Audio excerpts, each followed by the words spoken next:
A esta hora en el Centro Internacional de Noticias, Pedro Pedrosa, oficial retirado de la Fuerza Armada Nacional Venezolana, consultor político. Gracias por haber venido, gracias por estar aquí con nosotros. Muchísimas gracias, Carlos. Gracias a ti y a toda la teleaudiencia de NTN 24 que nos está viendo a esta hora.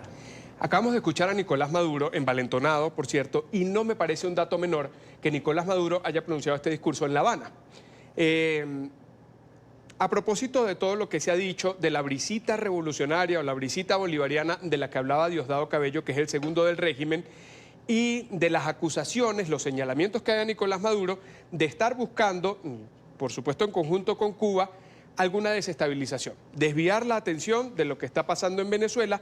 Y él dice, en este discurso en La Habana, a mí me quieren tumbar, a Evo lo quieren tumbar, vengan y túmbenme, yo cuento con la Fuerza Armada Nacional. ¿Realmente Nicolás Maduro tiene el respaldo de la Fuerza Armada Nacional para estar tan envalentonado, no solo dentro del país, sino fuera también?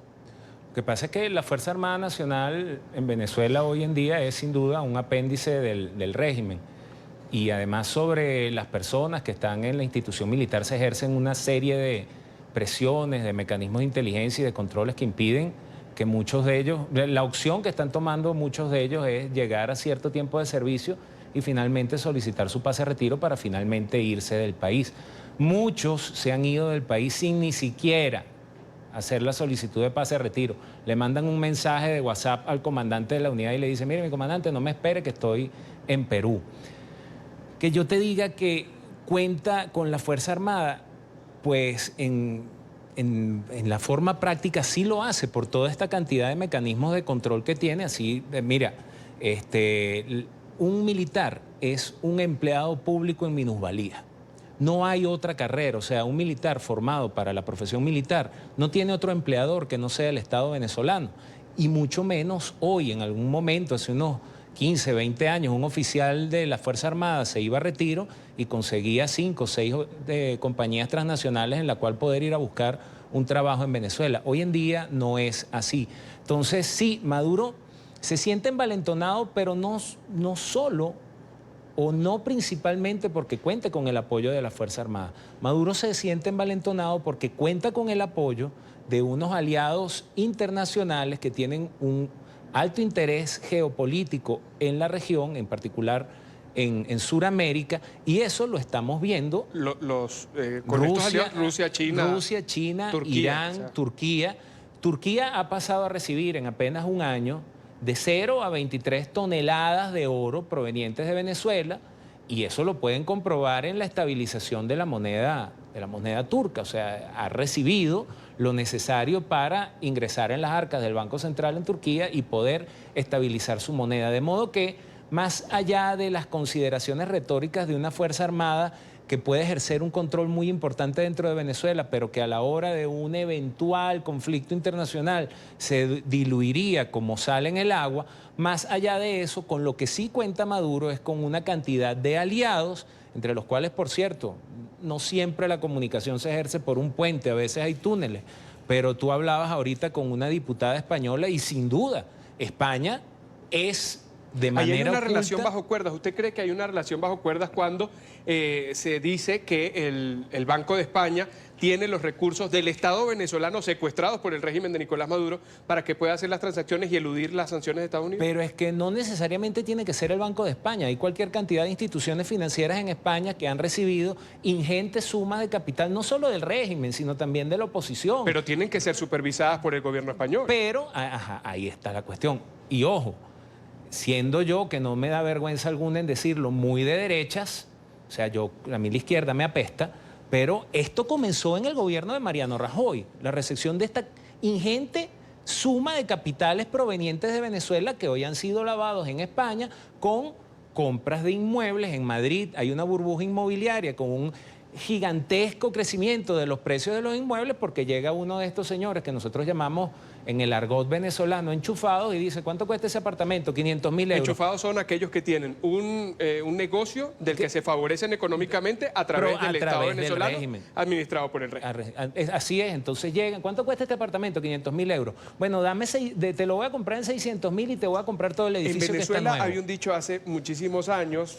que era está barato, dame dos. Bueno. Entonces más o menos está aplicando eso, solo que la realidad económica es muy distinta. No un venezolano normal iba en ese momento a Miami a comprar dos electrodomésticos o cualquiera de ellos, pero en este caso estamos hablando de lujosas propiedades. Ha pasado en España, ha pasado en Estados Unidos, tenemos como muestra al señor Alejandro Andrade. Pero ¿qué ocurre? Que llegó un punto, y hay que señalar al gobierno, a la administración anterior de los Estados Unidos, que fue absolutamente laxo en esto, la administración de Barack Obama, llega un punto en que el Departamento de Estado le dice a la nueva administración, mire, tenemos un grave problema geopolítico que puede ser peligroso tanto para la seguridad de los Estados Unidos como para la seguridad del hemisferio. Y eso es lo que ha tratado de impulsar la administración del presidente Trump, esta salida. Sin embargo, se consiguió con que sus aliados en Venezuela como que no estaban muy interesados en que esa salida ocurriese de la forma que todos los venezolanos deseamos. Y yo quiero hacer una puntualización en esto. No hay solución a la crisis política en Venezuela que contemple la participación del chavismo en esa solución. Si nosotros pretendemos hacer un cambio en Venezuela que involucre a los personajes del chavismo, tendremos en Venezuela 100 años de chavismo como llevan 80 años de peronismo en Argentina. Sí, pero también hay otro escenario, es decir, no se puede desconocer totalmente al otro sector de la población que realmente existe, sea minoría o no, quizá no con Maduro en el poder, pero no se contemplaría con una figura de los movimientos de izquierda en Venezuela con posibilidad de llegar a una elección. Mira, el problema es que para poder llegar a esa elección, primero, o sea, esa fórmula que se nos vendió como mantra que había señalado el señor Guaidó, eso tiene que cumplirse. O sea, cese de la usurpación, yo sería más enfático, o sea, cese del chavismo en funciones, un gobierno de transición, y esto es importantísimo, o sea, ese gobierno de transición, sus lapsos no son perentorios, o sea, no puede llegar y decir... Esto va a durar 2, 3, 5 años. Un gobierno de transición se evalúa por el logro de objetivos. Y el logro de objetivos en Venezuela básicamente son 3. Estabilización macroeconómica, reinstauración de las normas mínimas o de las condiciones mínimas de seguridad para el desarrollo de cualquier actividad en Venezuela y finalmente la reinstitucionalización del país o la reinstauración de la república. Sin la existencia de una república en ningún país del mundo, la democracia y las elecciones no son más que una payasada.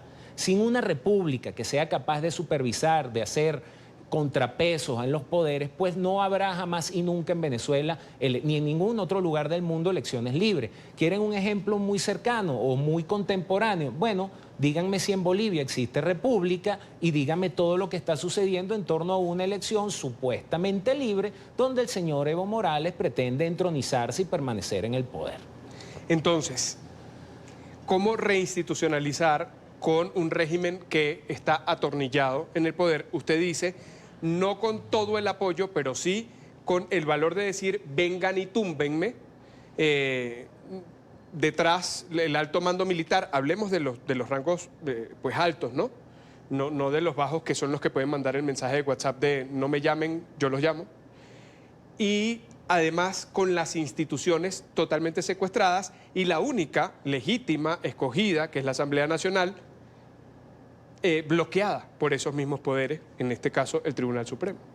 Bueno, la Asamblea Nacional ha cometido un gravísimo error, ¿no? Que es tratar de definirse a ellos solos como lo único legítimo. Recordemos que la Asamblea Nacional, por cierto, nombró un tribunal o unos magistrados complementarios al Tribunal Supremo de Justicia, de los cuales una vez que los nombraron y fueron enviados al exilio, más nunca los han mencionado ni siquiera en sus Twitter, ni siquiera en lo más banal que puedan conseguir.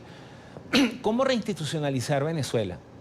Hay una serie de fórmulas que se han sugerido, que yo por encontrarme residiendo aún en Venezuela no voy a sugerir en este programa actualmente, y que son del absoluto conocimiento del gobierno interino. Pero todo parece indicar que al gobierno interino no le interesa en realidad que esas fórmulas se ejecuten.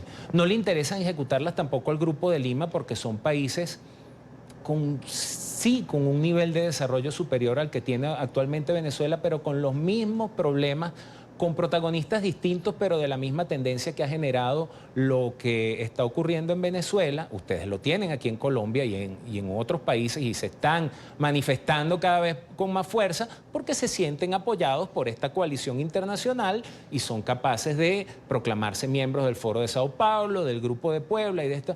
Esa alianza sigue funcionando mientras los gobiernos de la región timoratos no toman las decisiones que tienen que tomar para, por otro lado, no sentar unos precedentes que en el futuro puedan afectar a cada uno de sus países.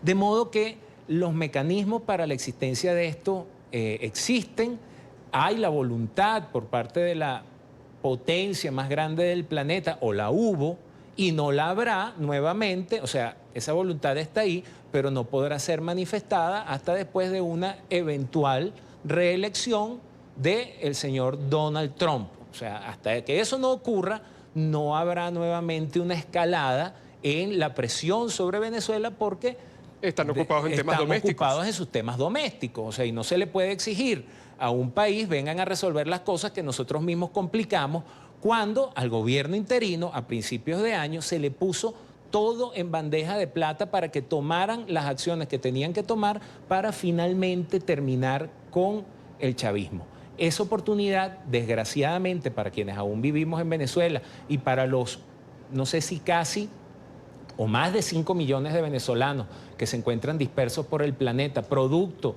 de esta tragedia que se vive en el país, eso para nosotros ha sido una verdadera desgracia, que estas personas no hayan tenido el sentido de trascendencia histórica para hacer lo que han debido hacer en su momento y ponernos a esperar por lo menos 1 o 2 o no sé cuántos años más.